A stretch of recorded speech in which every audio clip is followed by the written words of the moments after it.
Hey, what's up, everybody? Welcome into the Porch, a Volquest.com baseball podcast, presented, as always, from our friends over at Spivey King and Spivey LLP. If you got a problem, let them find a solution for you. That's TN Trial Lawyers, specializing in criminal defense, family law, and personal injury. You can give them a call today, again, for a free consultation, 423-245-4185. Visit them online at SpiveyKingandSpiveyLLP.com. Hey, I'm Eric Kane. Appreciate you guys for being here on the Porch. Tennessee getting ready for a weekend series against Auburn, and boy, does Tennessee need some home cooking in front of the home crowd at Lindsey Nelson Stadium against the Tigers and really against the Commodores next weekend as well. 3 weekends remaining in the regular season. That's all we have.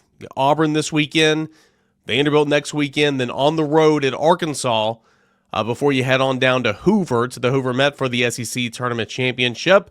And so that's it, man. This season's flown by. And, Tennessee's got a little bit of work to do. Still in a decent spot, in a good spot. Don't get me wrong. Tennessee's overall record, 36-9. SEC record is 13-8. But obviously he's lost, 3 of the past 4 weekend series. So that's not where you want to be trending right now. So what does Tennessee need to do to get back on track against the Tigers? We'll tell you here over the next, 30, 40 minutes or so. Charlie Taylor, former Tennessee catcher, going to join the show in about 15 minutes. All that and more happening right now on the Porch. Personally, for me, I'm really looking forward to getting back to the ballpark at some point this weekend. Not really sure at the time of this recording what games I'm going to be doing, but I will be over there at some point. New baby boy was welcomed into the world last Thursday morning at 3:50. So that's been super exciting, trying to get used to being dad and the new normal and all that. Plus, allergies have hit me in this household pretty hard the last couple of days, so trying to work through that as well. But really, really great things, great times happening right now as my son has been brought into the world. So couldn't thank Brent and Grant enough for helping out. They're going to continue to help me out a little bit as we kind of get adjusted. But looking forward to getting back to the ballpark for sure this weekend. First and foremost, just a look back at the LSU series. I'll talk to Charlie about this, an extensive notion here in a little bit. Fact of the matter is they played well enough to win the series.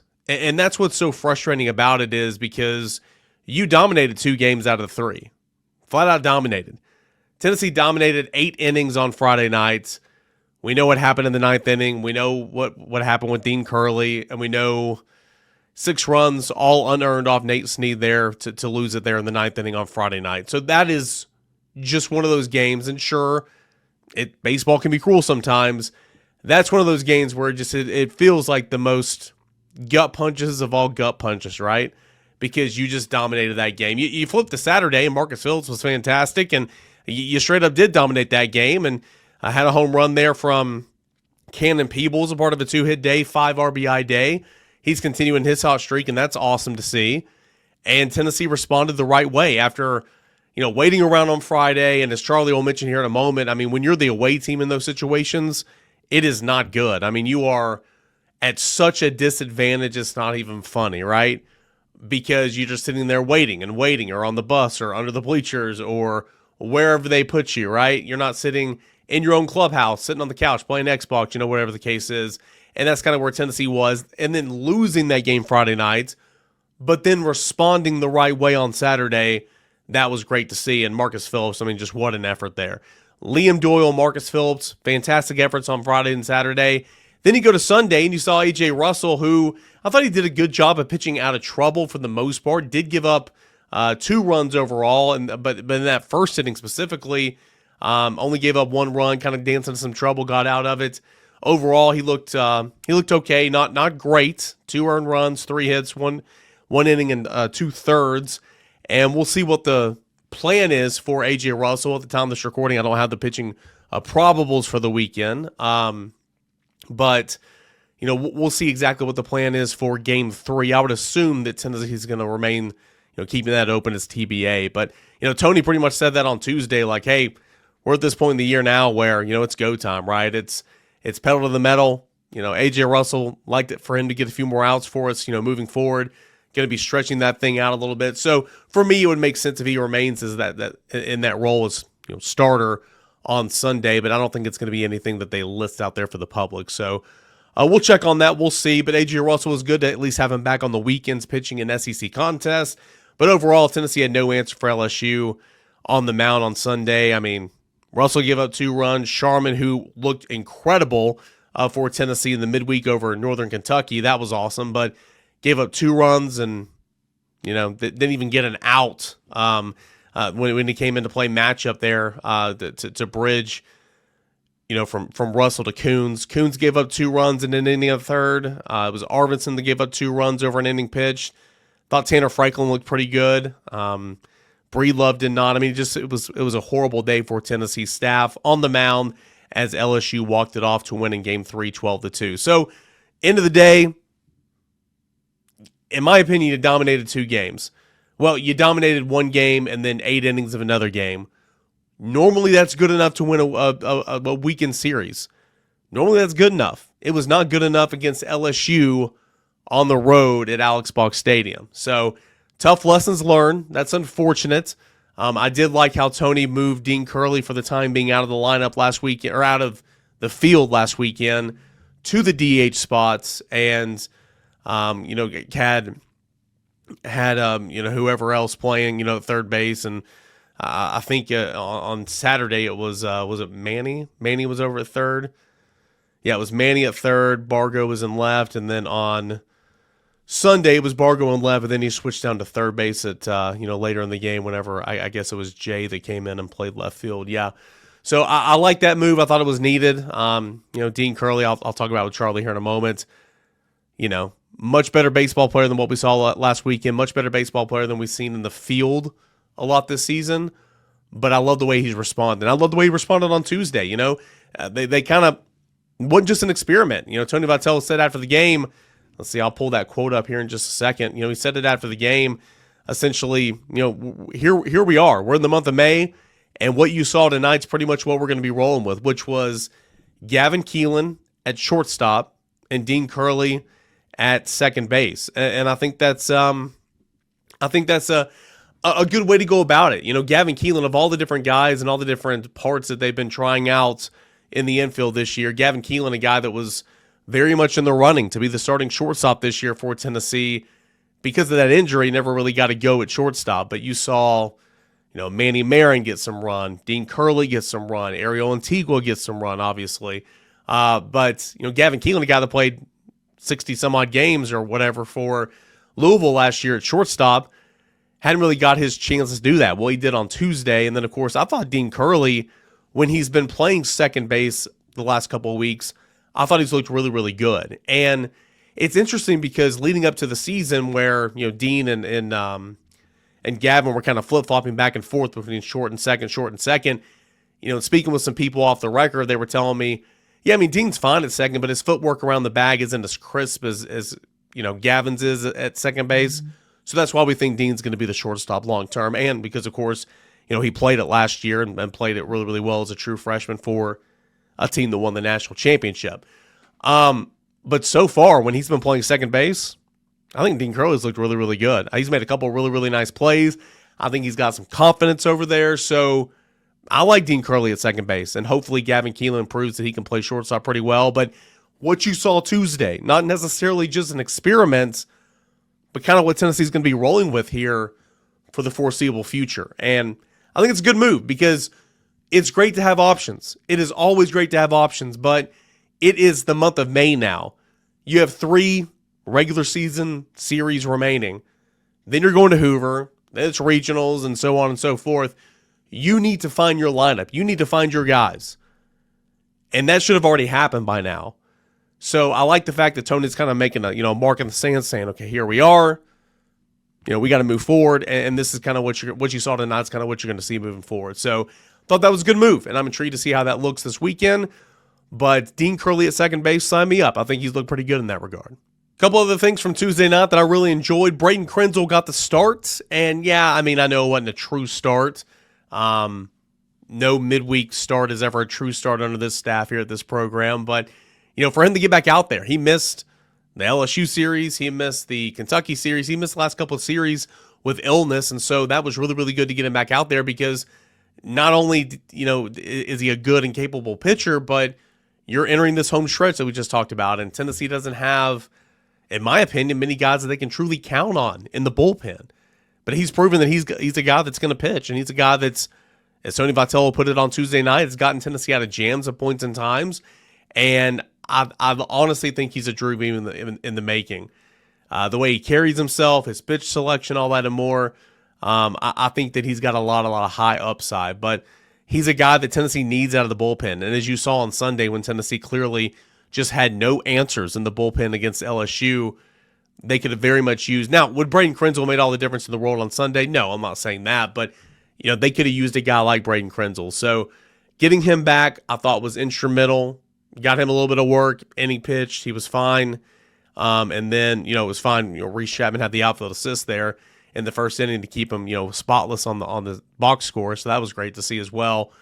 But getting him back in the bullpen this weekend, I think is going to be big for Tennessee. So love the fact that I saw Braden Krenzel get back into action and pitch for the University of Tennessee. Overall, that midweek win over Northern Kentucky, I liked it, right? I mean, Northern Kentucky, that's a regional team from last year. They were right here in Knoxville for the Knoxville Regional last year. And it's a good program, good ball team, good program. And Tennessee coached it like, a weekend game. Not necessarily, I mean, it still had that midweek feel to it, don't get me wrong. You still had a ton of guys that pitched. Braden Krenzel got an inning. Ryan Combs came in there, pitched in the second inning. Arvinson got some work. But then they turned it over to one guy. They let, one guy in there, and he cooked. And that was, Michael Sharman, who was great to see him, pitch 4 innings in a third. Only gave up a run, 3 hits, 6 strikeouts, 2 walks. That's the guy that Tennessee staff thought they were getting, and the guy that they thought that they had like last fall and in preseason. I'm not saying that like they expected that on weekends, but another proven arm from the junior college ranks that could fill a bunch of different spots for this team, whether it be spot starter, whether it be long relief, whether it be situational, stuff like that. And Michael Sharman, for he's shined a couple different times, but for the most part, he's not been the guy that we saw the other night. And so I love the fact that they just let him in there and just let him go to work. 4 innings in a third, he threw 86 pitches. Don't typically see that on a Tuesday night, but that's kind of when they shifted, saying, okay, number one, we need to win this game, but number two, we need to treat this game like a regional game. So riding Sharman for an inning and a third, going to the matchup, Breedlove did his job there with the strikeouts, getting his 1 out. Dylan Loy went and got you 5 or 4 outs.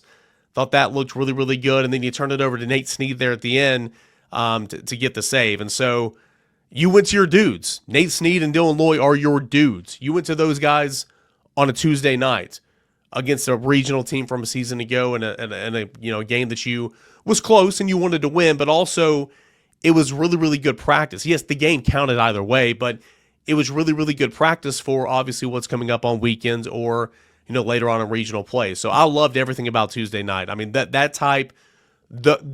those type of games is what Tuesday night should be all about. Mid-majors that are capable of being regional teams or are regional teams. Giving Tennessee some really, really good competition where, sure, you go in there with the pitching plan of it being a midweek, but then you kind of turn it over and you throw your guys out there and you get some real live in-game repetitions, essentially is what I'm trying to say. So I thought that looked really good. Also, I love the fact that Gavin Keelan and Dean Curley were flip-flopped at the top and the bottom of the order. Excuse me, at the top of the order. Dean Curley's a dude, again. He's much better than what he's been playing at points and times this year. Got a couple hits the other night on Tuesday. That was great. But Gavin Keelan's just a contact machine right now. Sure, there's some power there, but Gavin Keelan just hits for contact. And, me and some buddies were talking the other day. It was like, why is Gavin Keelan not hitting leadoff? I mean, it's too easy, right? Like make that move. And so, Tony did that the other day in a post game on Tuesday night. He kind of said, maybe it's my fault. It took me so long to get here, but I love Gavin Keelan leading off, Dean Curley hitting behind him, and I love Curley playing second. And right now, Gavin Keelan playing short. I think that's a really, really good move. One other note of business before I get into my conversation with Charlie Taylor, looking back at the LSU series, getting his perspective on how does Tennessee pick up their momentum again, play in front of the home crowd, all that and more. Alberto Ozuna, his legal team, has filed for a motion of reconsideration. This comes following the safety for Rutgers. His name is Jet Elad, what a name there for a safety. He won preliminary injunction on Friday, and he's been cleared and eligible for the 2025 season. I think this is going to be his seventh season in college football, but that's beside the point. The point is he won injunction. So he won injunction. Diego Pavier won injunction. Alberto Ozuna's legal team has been using the same expert witness that those two legal teams use as well. Ozuna is now the outlier. Alberto Ozuna is now the outlier in this situation. And so that is why Ozuna's legal team is filing for a motion of reconsideration. Now, keep in mind as well, this is going to the same judge in Knoxville, Tennessee that already denied his preliminary injunction. So you were asking the same judge, saying based on what just happened in a court in New Jersey, given all the circumstances, again, all the evidence and all the cases, but then since seeing what happened here with the same expert witness, will you reconsider your ruling? That's what they're asking. So in my opinion, I still think it's a bit of a long shot, but we will see. That's happening right now. They've asked for that to be on an expedited process. If that happens, we could see a ruling again this time next week, or probably early next week. So we'll just have to keep an eye on that. There's still hope to see if Alberto Ozuna can play for Tennessee baseball this year, and we'll keep you updated on that as more that the more information we get on that. All right, I'm sorry my voice sounds like crap. I really do appreciate you being here. I'm sorry about that, but nonetheless, is what it is sometimes when you're in this industry. We will get into my conversation with Charlie Taylor earlier this week. I caught up with him after Tennessee's series loss at LSU. A lot of good insight from Tennessee's former catcher, Charlie Taylor. That is coming up next right here on the porch. But first, let's get a word from our friends over at Spivey King and Spivey LLP. If you got a problem, let them find a solution for you. T and Trial Lawyers, they specialize in criminal defense, family law, and personal injury, examples of which can be DUI, assault, divorce, custody, alimony, personal injury such as car wrecks. Over 80 years of combined experience, Spivey King and Spivey LLP provides representation throughout the state and federal courts in Northeast Tennessee. The firm has a vast amount of trial experience. This practice has been in place for 43 years with this specific partnership since 2012, while also having partners who are energized and ready for today's modern legal demands. Practicing primarily in Northeast Tennessee, the Tri-Cities of Sullivan County, as well as Hawkins County, Washington County, and surrounding areas, the firm has won multiple awards and has attorneys who have been rated by super lawyers with Mid-South real trial experience. Whether you've been injured in a car accident, need help with a divorce, help with custody of your children, or have been accused of a crime, Spivey King and Spivey LLP, they can help you. You'll see him in person today at 142 Cherokee Street, Kingsport, Tennessee. Give him a call for a free consultation at 423-245-4185. You can visit them online at SpiveyKingandSpiveyLLP.com. Spivey King and Spivey, LLP.com. You got a problem? Let them find a solution for you. TN Trial Lawyers. Charlie Taylor back here on the porch, breaking down Tennessee's series loss to LSU and looking ahead to, man, there's no rest for the wicked, right? Another top 10 showdown with Auburn this weekend at Lindsey Nelson Stadium, a series that Tennessee absolutely needs. Tennessee's dropped 3 of 4 series. Kind of your overall thought, it was a bad month of April for the Vols. No reason to panic, but I wouldn't say that everything's just hunky-dory. So how about that, hunky-dory? As a senior leader on the club that you were last year, a veteran presence, kind of, what's the dugout like right now? What are those leaders doing to just try to say, hey guys, let's get back to being who we are? Because clearly Tennessee's so much better than what they've been the last couple of weeks. Yeah, I mean, I think there's two ways that you can take a bad month of April like this. You can either let it domino effect and kind of crush your season, or you can use it the way that I believe they will use it to get back to focusing on the things that got you there. Whether it's extra work on a Monday with Coach Elander in the cages, or little stuff like, doing your arm care after a workout with Coach Q.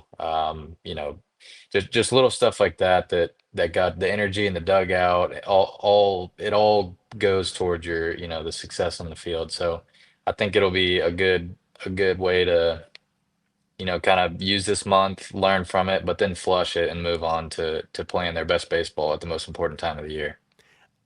Charlie, I don't want to compare the 23 team to this team because two different teams, completely different teams, different players, different mindsets. I get all that, but and it's not. I wouldn't equate what's happening now as bad as the start and season play, SEC play for you guys in 23. 5-10 or whatever, and then that Vanderbilt game, it all flipped, and you guys finished so strong, went on, and obviously went to Omaha. But kind of what were the conversations like, back then when it was the Florida series, it was the A&M series, it was the Arkansas series, and it was the LSU series. It was like nothing was getting better, and then it did. Kind of, what was the vibe and what was the mindset during that tough stretch of the season that ultimately, proved to be much better as the year went along? Yeah, well, and I mean, like you said, that felt like a much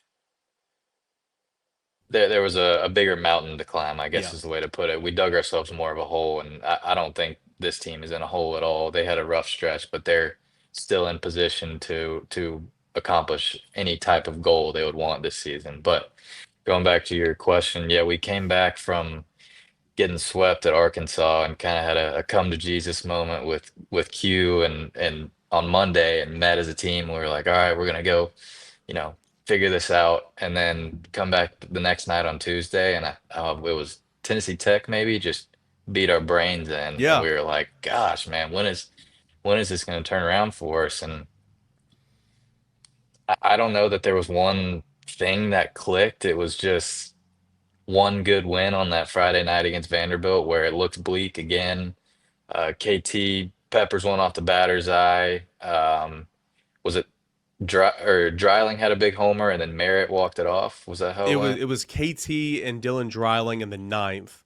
It was Yeah, Merritt in the 12th that hit the walk-off homer, and Merritt actually in right field had a big outfield assist as well, that's if right. memory serves me right.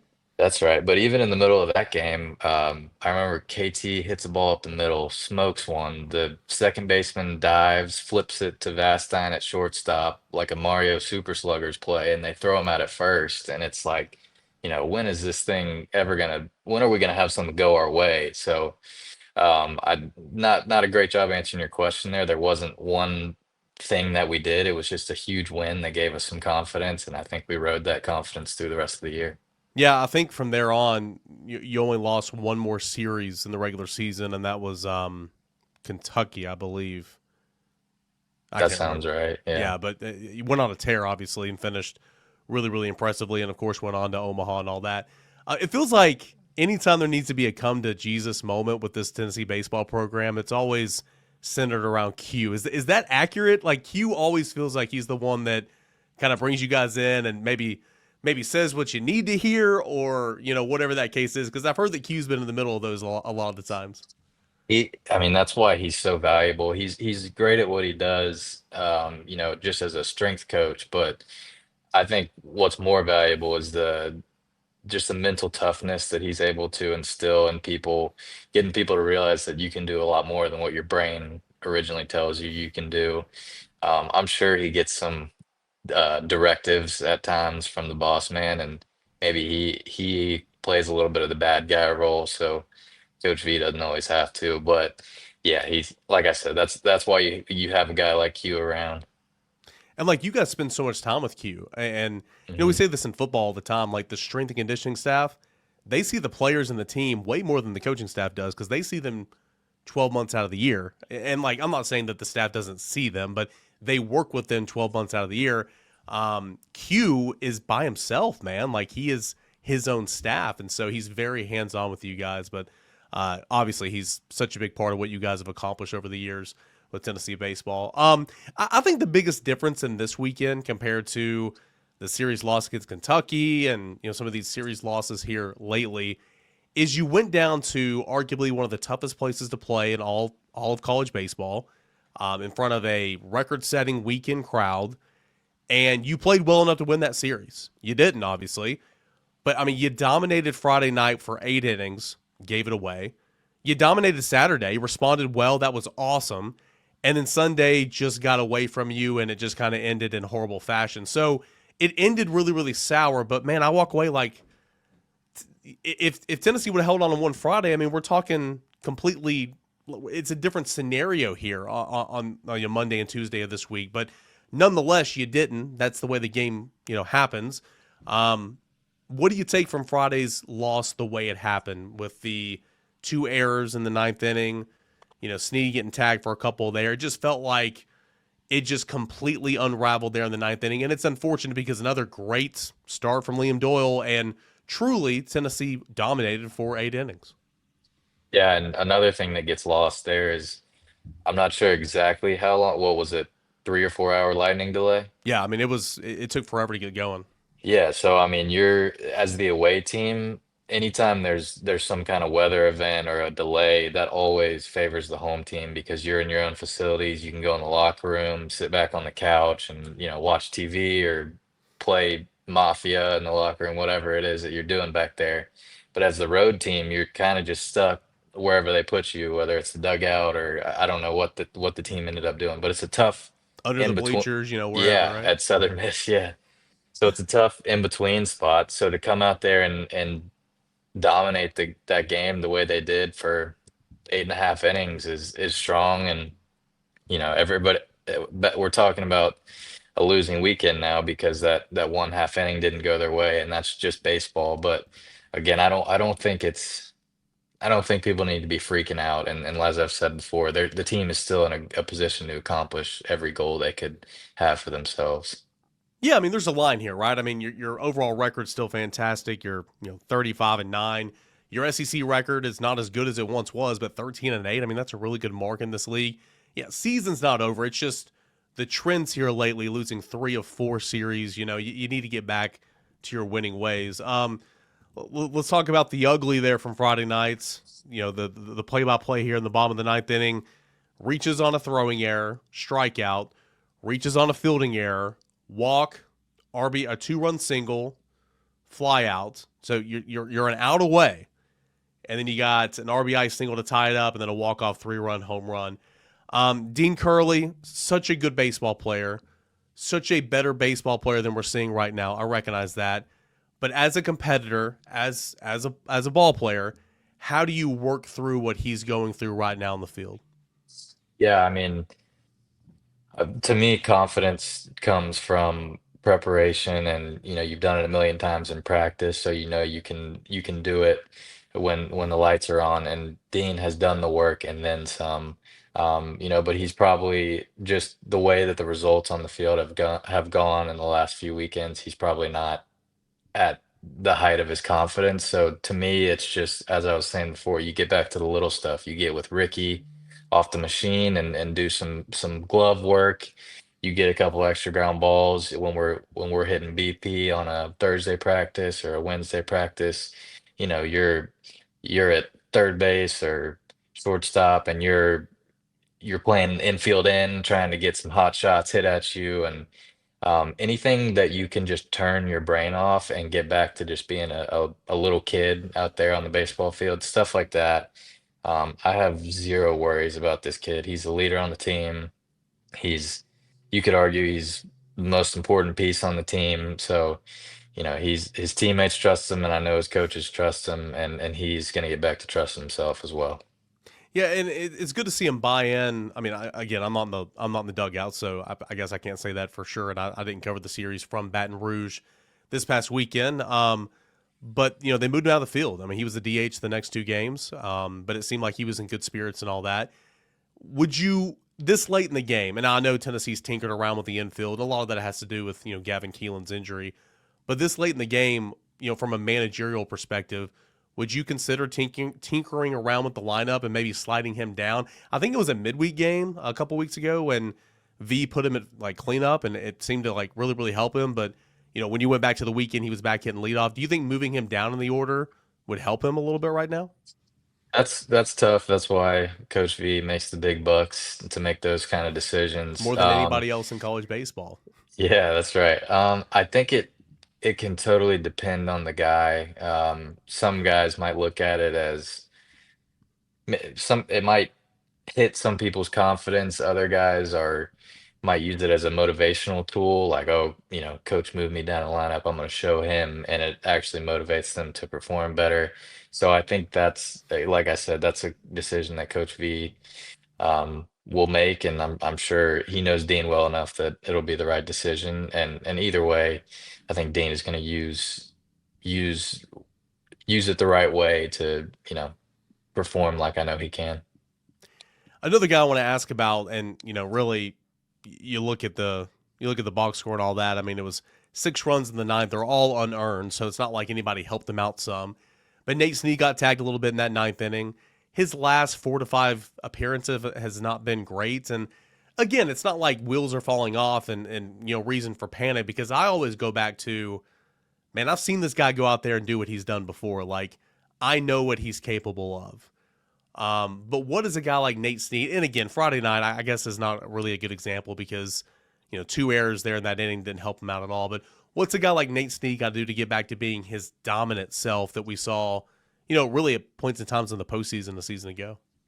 Yeah, I think the one thing that I really like, even when he's, quote unquote, struggling, from my point of view, he's still attacking hitters. I don't see any tentativeness or any fear. And to be to be the guy in those situations, you've got to be willing to also be the guy that gives up the 3-run bomb to lose the game. So that's what's encouraged me the most. I don't have a specific mechanical thing or mental thing, but I heard Coach V say it, that's our guy in those situations, and he is that guy because he's proven it time and time again. And I expect the next time there's a situation like that, he's going to be back out there.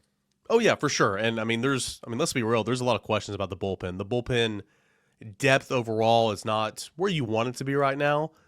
There's only a few guys really that you can, that at least me, I'm not Tony Vitello, but or Frank Anderson, but that I can say, okay, this guy, this situation, let's ride. Nate Snead's number one on that list every single time. So here's to seeing him get back into form for sure. And again, Friday night, he was just handed a tough situation. Marcus Phillips, let's talk about him. Xander and I talked last week, and I thought he pitched really, really well against Kentucky. He, inherited base runners. He walked a few more than he would like to, but he stranded, I want to say, 6 runners in scoring position, which was phenomenal. I thought he pitched really, really well on Saturday. Gave up 2 runs. I think only one was earned. Maybe none was earned. I can't remember. But at LSU, he was phenomenal. Gave up 2 runs, 6 2/3, 3 hits, 6 strikeouts, 4 walks, still a little too high, but another really, really great start from Marcus Phillips, who is another one of those guys that Tony Vitello always says that's our guy. We're going to ride with him, and he's looking phenomenal right now, which is great to see at this stage in the season. Yeah, and I think that's a great matchup for him in the first place because LSU has historically, at least under Jay Johnson, in my opinion, been a team they're not gonna try and get super cute on the base pass or anything. They're really just gonna try and outslug you. There's not a whole bunch of movement with runners and a bunch of fancy stuff. They tried a decent amount of bunts this weekend, but that's just guys that have speed, I think, and are trying to, find a way to get on base. But to my point, they kind of just went up there and tried to just slug it off of Marcus. And outside of the 2 home runs there in the what was it, sixth or seventh, he really fared well against them, and that's maybe as good as I've seen his stuff just coming out of his hand. He hit 1 or 2 100 miles an hour in that game. It was pretty He had a impressive. 100-mile-per-hour strikeout to end. I want to say the 6th inning. I'm like, man, Mhm. that's this stage in the game. Goodness. Yeah, yeah. So I mean, that's great to see from Marcus. So Marcus looked really, really great on Saturday yet again, and Tennessee made a change going into Game 3, the series finale. Instead of the freshman Tegan Coons, went ahead and slid in the old veteran there, AJ Russell. He got the start. It wasn't a true start, and it's not going to be a true start until he continues to build up a little bit. But he did get the start. Worked into a lot of trouble there in the first inning, but worked himself out of it, only allowing 1 run. But ultimately, over an inning and 2/3 and 37 pitches, 2 runs, 3 hits, 2 strikeouts, and a walk. Probably not his sharpest outing, but dipping back into the starting realm in SEC play on the road at LSU. Um, you know, not many bigger situations, I guess, on the table there for AJ Russell. Yeah, and back to what we were saying with Dean too. It could have been a kind of just a change of scenery, a different role for Teagan to play that weekend. Maybe it was, resetting him a little bit, having him come out of the bullpen just as a different perspective. But then also giving AJ the time to have a normal start where you've got all of pregame to prepare and stuff like that. So a few different things going in that decision there. But no, I thought his stuff looked really good. You could argue that he gets a few of those calls that were borderline, and it could have been, an even sharper outing. But again, having him healthy, fully healthy by the end of the year and built up a little bit would be a massive weapon for the Vols. Yeah, 37 pitches the other day. I mean, in his next start or his next appearance, I would assume it's going to be a start. Why change it now? I'd love to see him get around 50, 60. Like, let's, month of May is here, and like I understand, you're playing for, dog piles in June, even though you guys didn't dog pile last year. So you wanted to hit his stride there in June. And I get all that, but love to see that pitch count really start to build up over the course of the month of May. But ultimately on Sunday, man, I mean, it's just one of those games, right? I mean, just nothing went right. Russell gave up 2 runs. Sharman gave up 2 runs. They went with him matchup, lefty lefty. Didn't turn out well. 2 runs given up by Teagan. Arvidsson gave up 2 runs. Tanner Franklin looked pretty good, I thought. Banky looked pretty good, I thought. But Breelove got tagged there later in the game. It was just one of those games where not only did LSU just jump all over Tennessee's pitching, but Curiel, that leadoff guy, the left fielder, he was phenomenal. I think he had 2 home runs, 4 hits, 1 home run, 4 hits in that finale. It felt like nothing for Tennessee's pitching. For Frank Anderson was kind of working well in that series finale, and it was kind of like they just continued to fall in quicksand. Yeah, I mean, I think through the first two games of the series, if they had played 18 innings, LSU was held scoreless for 15, 16 of them, and then you know, Curiel had the 43 game on base streak, and that ended on Saturday. So the law of averages tells you you're not going to hold a team that talented down all weekend. So I don't know that I have a ton of baseball analysis for you on that one. It's just kind of one of those that just got away from you. And like we were saying, you look back, um, if you get that win on Friday night, it's you're walking out of there. What a great weekend, blah blah blah. And but now since you don't get it done, it's a little more of a negative undertone. But still liked what I saw from the effort and the compete from the guys all weekend. Just an unfortunate way to end the series there on Sunday. Your boy Cannon Peebles is hot right now, man. He's always been playing pretty well behind the dish, but the bat that again, like people like they don't call me a liar, but I'm like, I go over there in those scrimmages in preseason, the last 2 years, I'm like, Cannon Peebles, best hitter, best guy. I mean, he's like, no, you're lying. I'm like, no, I promise he is. And then hasn't turned out the way he's wanted to yet, but a couple of big time home runs this year. Obviously, the huge walk in Omaha last year. We've talked about that, but huge game on Saturday, and he is really feeling himself at the plate right now. He's so much better in my opinion from the right side, but he's swinging it with confidence from the left as well. That's really, really great to see, especially at the bottom of the order where you really need to find some consistency there. Yeah, and I kind of hope that now that it seems like he's settled in that catch 3 games a weekend role, and he's kind of the guy back there for now for the rest of the season. I hope that can allow him to settle in even more and realize, hey, I'm a leader on this team. My teammates love me. My teammates and coaches trust me, and I hope that the world can see a little bit more of what you and I know to be true, that he is an elite level Division 1 hitter and has the potential to be a great professional hitter as well. You mentioned, like, I mean, he definitely is. I mean, he is the guy back there. Stone will get a start probably once every week or so, but, Cannon is like Cal was last year, catching all 3 games and all that. So that's kind of, finalized right now. But it feels like overall, specifically the infield, there's not a lot of finality there. But this time of the year, there's supposed to be, right? A couple of years ago, you guys ran with C. Scott and Wright, Griffin Merritt as the DH, and you just took off, right? I mean, this time of the year, it's kind of like these are our dudes. Let's go. It feels like Tennessee's not there yet. Is that a bad thing? Do you think that's going to change here, maybe this weekend, next weekend? Is it because of the Gavin Keelan injury that kind of threw a wrench in everything? I mean, why isn't Tennessee kind of settled in on who their main dudes are right now?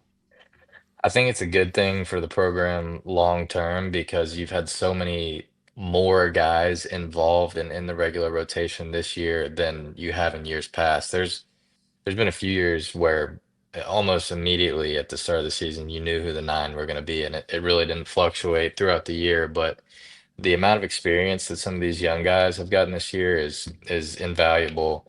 But I do agree with you.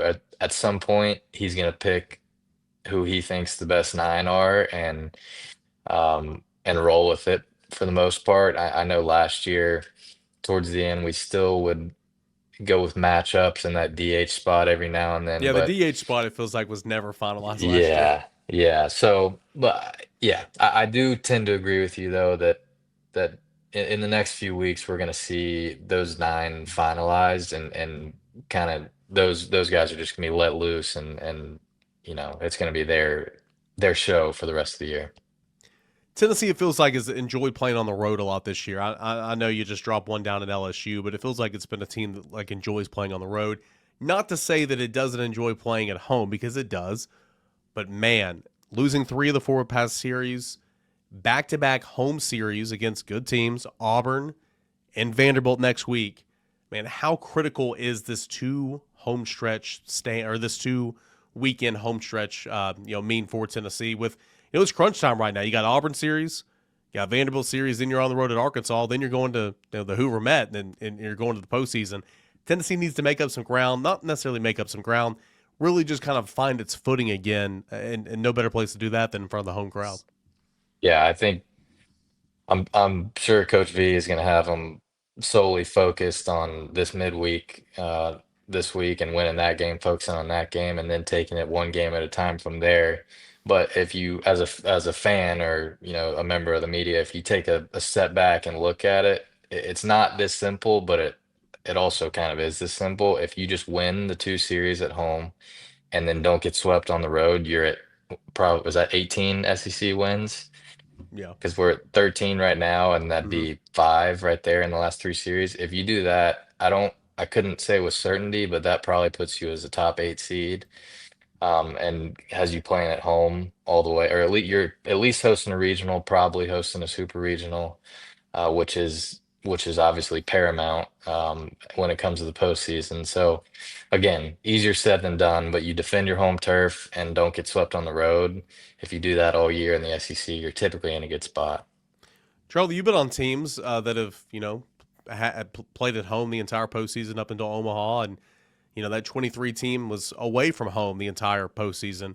What are the pros and cons? I mean, obviously you're more comfortable, you're in your routine when you're at home, but kind of like I said earlier about how this team loves playing on the road, it feels like there's something to that going on the road, just you against the world type mentality, like that you guys displayed at Clemson and then Hattiesburg a couple years ago.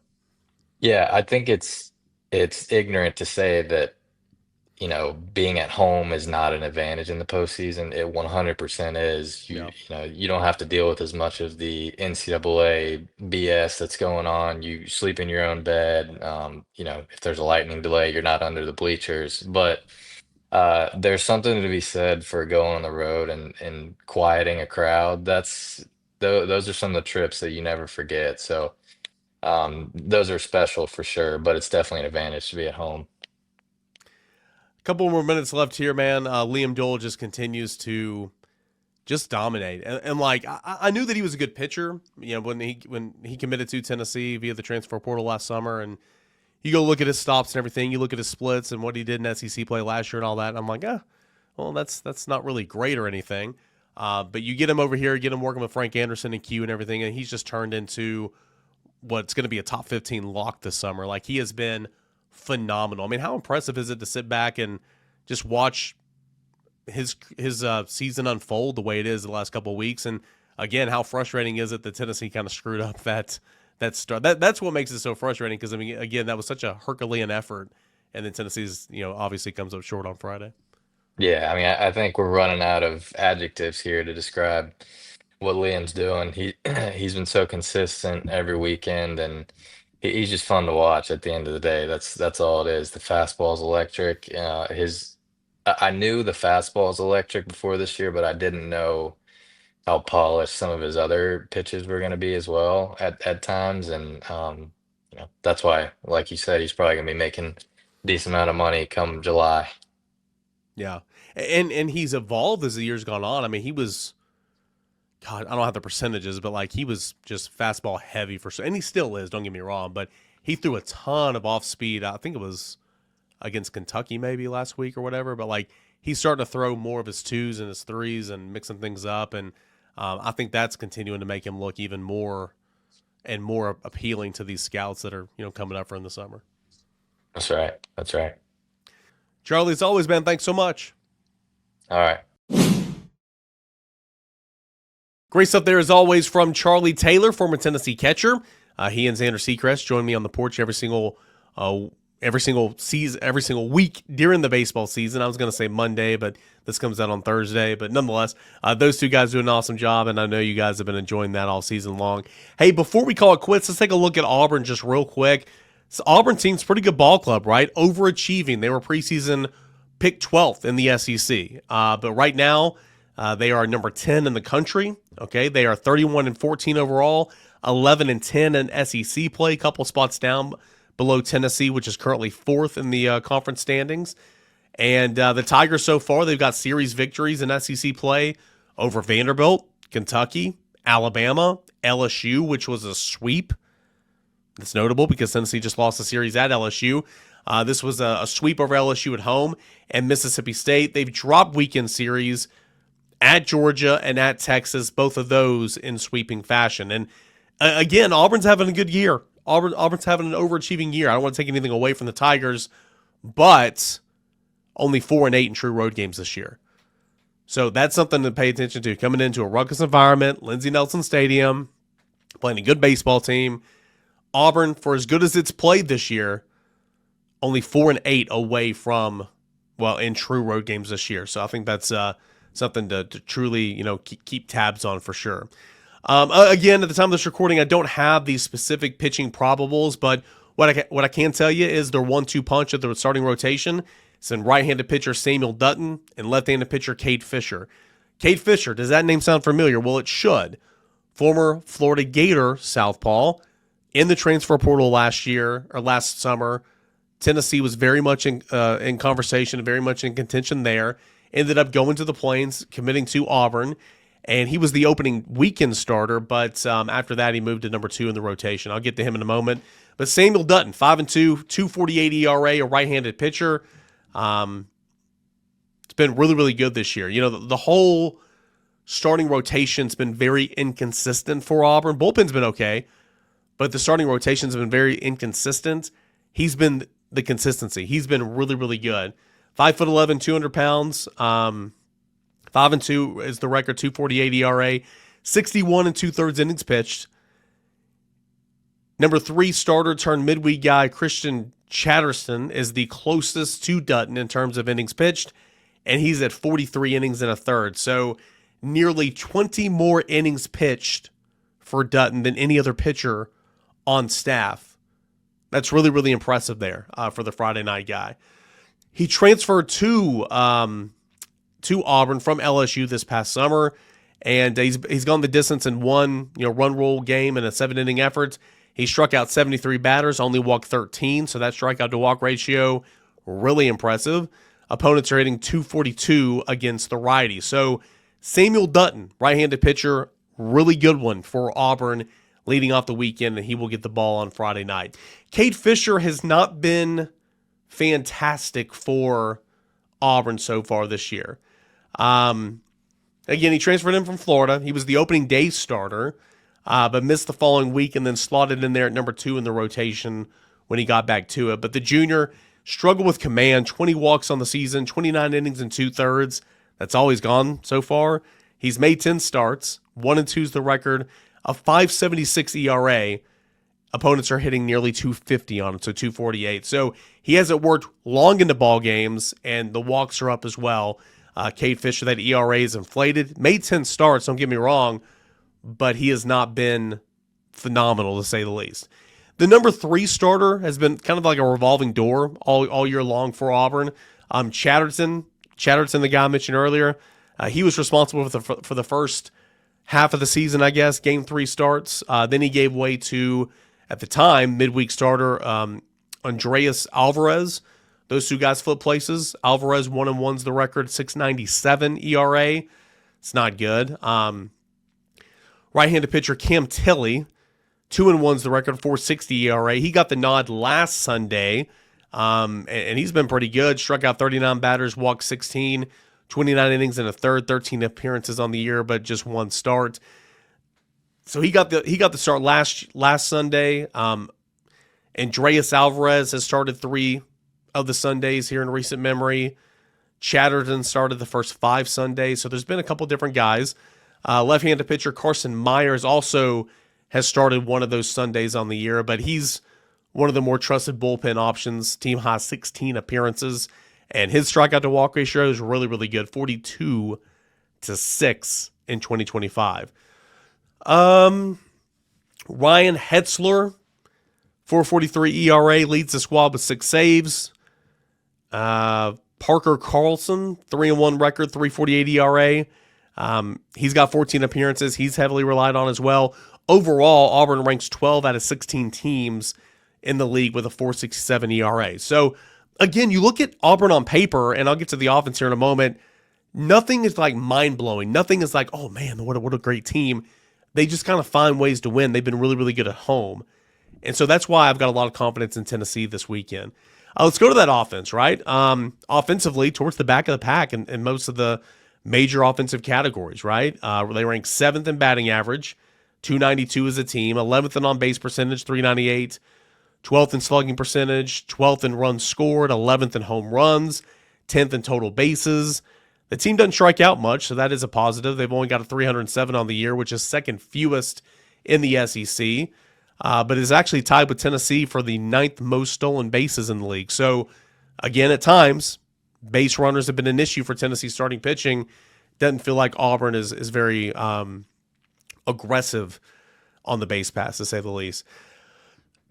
Ike Irish is the guy to watch out for. We've heard that name for years now in the SEC. Catcher, outfielder, utility guy. He leads the club with 11 home runs. He's got 37 ribbies. He's averaged 329 on the year. Hits third in the order. Ike Irish is a guy that played well against Tennessee last year on the Plains. He's one to look out for, hitting third in the order. He's the only Auburn Tiger to have double-digit home runs so far on the season. Fellow utility catcher Chase Frerlich leads the club with a 340 batting average, hitting 8th in the order, so providing some pop towards the bottom, or at least some consistent contact. Cooper McMurray leads the club with 40 ribbies. He hits in the heart of the order, 337 average as well. And he has 9 home runs too, which is second most on the team. Designated hitter Chris Rembert, he had a good series against Tennessee last year. He's hitting about 329 on the year. He ranks third with 6 home runs on the season. Cleanup hitter and right fielder Cade Ballou is hitting 290 on the year, but is second with 11 stolen bases. And Bristol's Carter, center fielder, who does not have a very good batting average, he leads the club with 12 stolen bases. Only 4 players are hitting over 300 on the season for Auburn, and they primarily only use about 11 options in the starting lineup and/or as platoon guys. So not a very big rotation, unlike Tennessee that's got a ton of guys who play pretty much on a regular basis for the Volunteers. As I take a drink of my water right there. All right, so that's a look at Auburn. Again, nothing scares you on paper. Not saying they're a bad baseball team, but nothing scares you on paper. Tennessee, chance to go get some home cooking, get some wins that you desperately need, and then you try to carry that momentum over into the Vanderbilt series and then on the road to Arkansas to conclude the regular season. So, game 1 coming up Friday night, 6:30. Game 2, 6 o'clock on Saturday, and then Sunday's game 3 will be at 1 o'clock. All 3 of those games will be streamed on the SEC Network Plus. Okay, so that's it here for this edition of The Porch. Appreciate you guys for being here. I feel great. I know my voice sounds pretty bad, but that's just allergies for you. Really, really appreciate all the well wishes about my son being born. He's awesome. Can't wait to continue to watch him grow and evolve and all that. That's really, really cool. Looking forward to getting back to the ballpark again. Not sure which games I'll be there for this weekend. But certainly if I'm not there, Grant or Brent will have you covered for sure. But I will be back in the fold at some point this weekend. So looking forward to that for sure. As always, thank you to Spivey King and Spivey LLP for being a part of the show. If you got a problem, let them find a solution for you. TN Trial Lawyers. They specialize in criminal defense, family law, and personal injury. Whether you've been injured in a car accident, need a divorce, help with custody of your children, or have been accused of a crime, Spivey, King & Spivey LLP is there to help you. Pick up the phone today for a free consultation. You can dial 423-245-4185 or visit them online at SpiveyKingandSpiveyLLP.com. Spivey, King & Spivey LLP. If you got a problem, let them find a solution for you. TN Trial Lawyers. Thanks so much for joining us here on The Porch. We'll see you this weekend at Lindsey Nelson Stadium.